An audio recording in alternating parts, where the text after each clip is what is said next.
why I chose the ATM business over franchisees, stocks, and other passive income investments. I've invested in franchises, stocks, crypto, and even real estate, but the ATM business has consistently outperformed them all.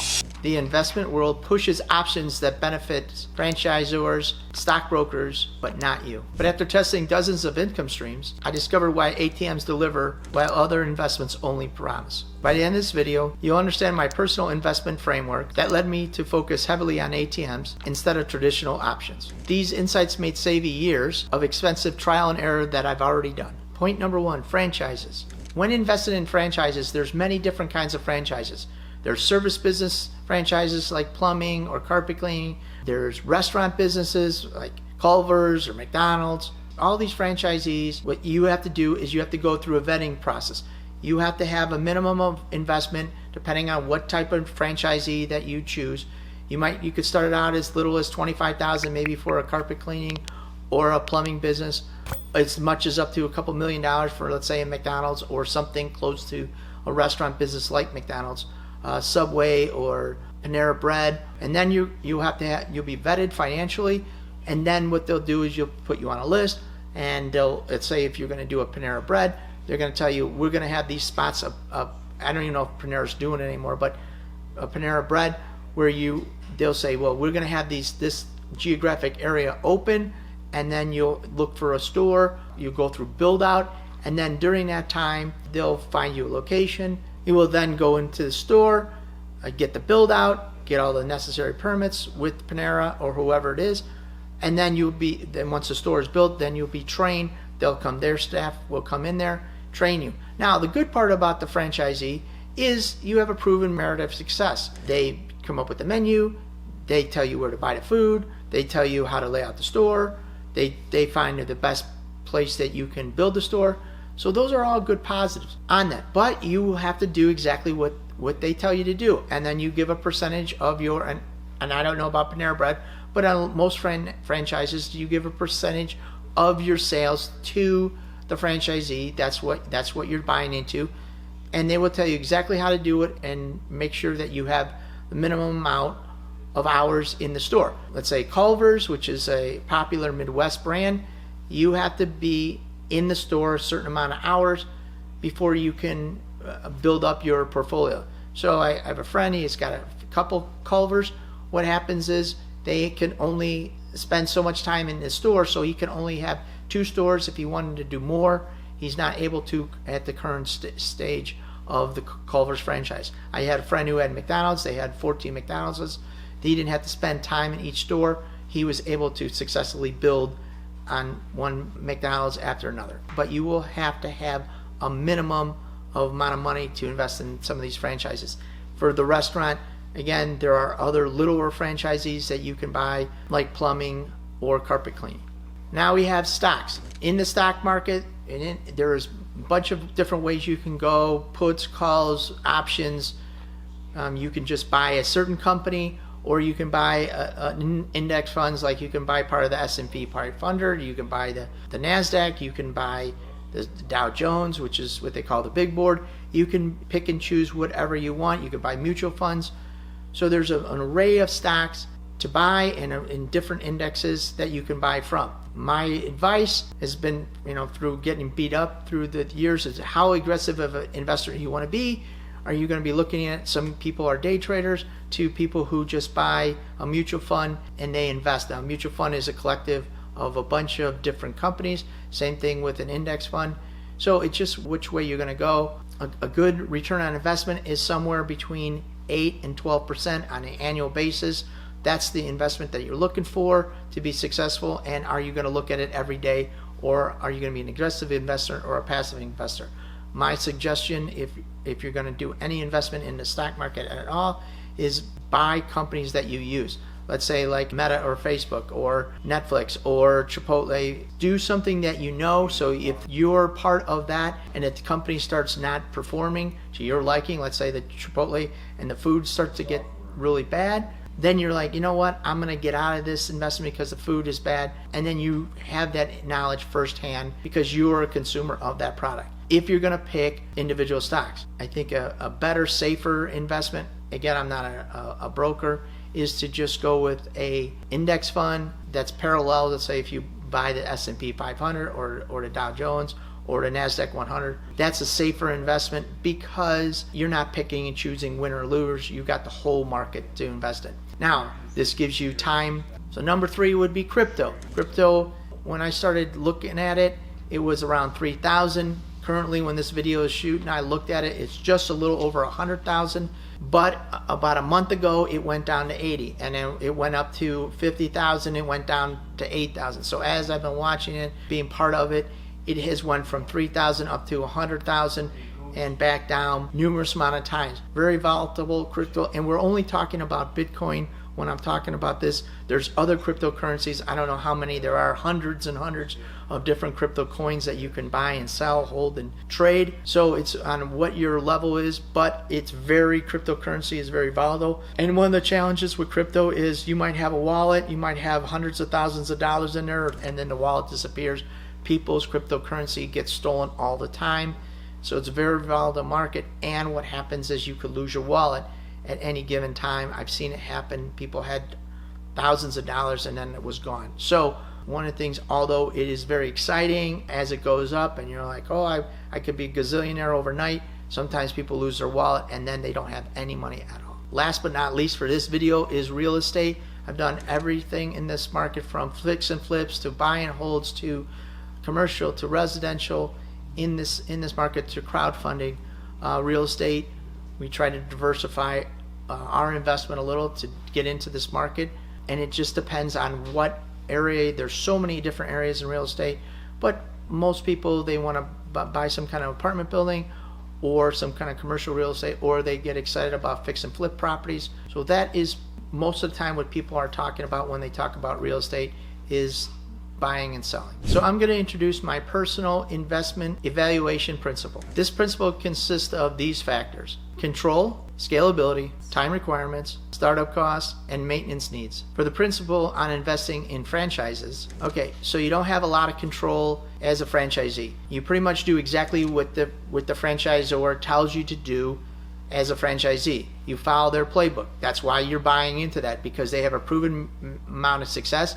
There's not a lot of variation during that.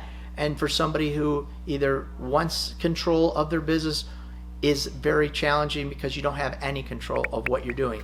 From advertising to the look of the store to the way you do anything, they will come in and tell you exactly the way to do it, and there is not any deviation from that, because they have a proven track record, and if you want to be part of that team, you have to do it their way. There's a tremendous amount of requirement. Some even tell you how much time they want you in the store, or the way they want you to do it.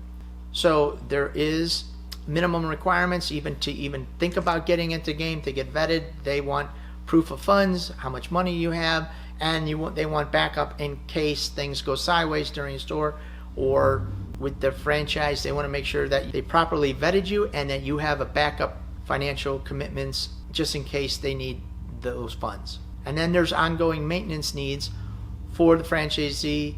In the ATM business, you have full control of your business. It's easy to scale.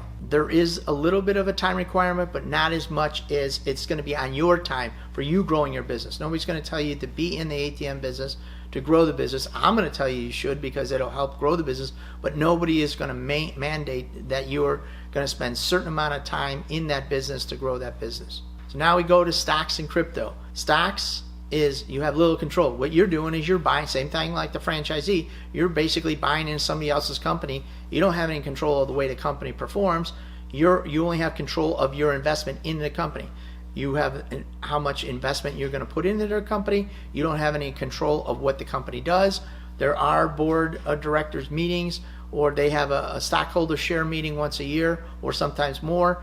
You can get information on what the company is planning on doing. You don't have any control on what the company is going to do, except for during the stockholders meeting. You can voice your opinion, but at the end of the day, they're going to do what they want to do. So time requirements when you invest in the stock market, there's not a lot of time that you're going to have to spend unless you really want to go drill down and look at the market and see the trends and analyze where the market's going or where the stock's going. But for the most part, there's not a lot of time investment. So if you invest a little every week into the stock market, you can grow it over a lifetime of profitability. The best thing about the stock market is just you can invest every week. I know a lot of people, they have 401ks, they put a little money aside out of their paycheck every week, or if you don't have a 401k, you can do it on your own. You can put a little on the side every week and buy an index fund or a mutual fund and just keep on buying every week. Not a big time commitment. So the ATM business as a whole is very consistent. It's almost boring consistent. There is some seasonality through the ATM business. One of the things that usually somewhere between February 1st and June 1st, the ATM business has a spike in the ATM business from taxes, people getting their tax refunds back.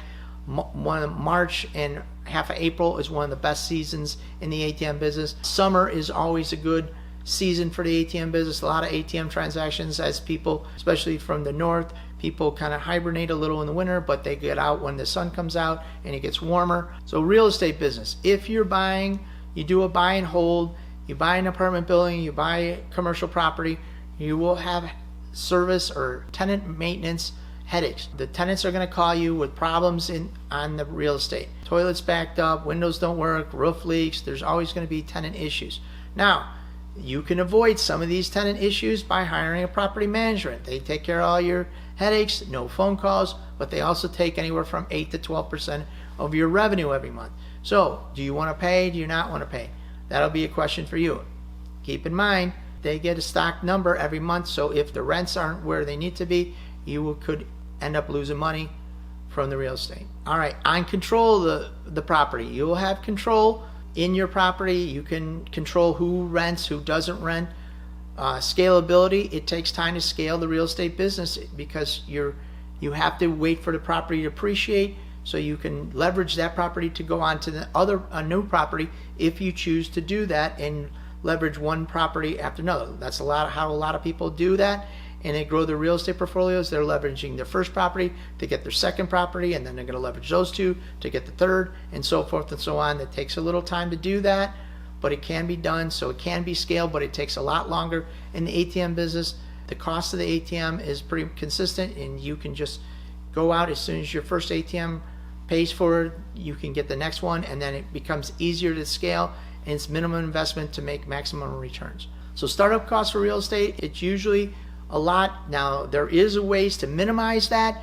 So if you buy an apartment building and it's got 3 or 4 units, you live in one, you can get an owner occupancy. You might not have to put so much down, but if you get over 5 units, they consider that commercial. You will have to come up with 20 to 30% depending on your bank or your banking relationship. So there are ways to minimize your down payment, but generally speaking, real estate, there's a big startup cost because you got the cost of the building, you have to have your down payment unless you're financially wealthy, and then you can buy the whole building. You don't need a bank. So the ATM business has a solid investment, return on investment. That's what I call ROI, and the ATM business is usually anywhere from 40 to 70%. So your investment will generate that revenue on an annual basis. Real estate you're looking at is a good return on investment is again 6 to 12% is a good return on investment. Stock market 6 to 12%. Crypto, it's a little higher, probably 20%, but again, very volatile market. Franchisee, it depends on the business model, anywhere from 8 to as high as 30%,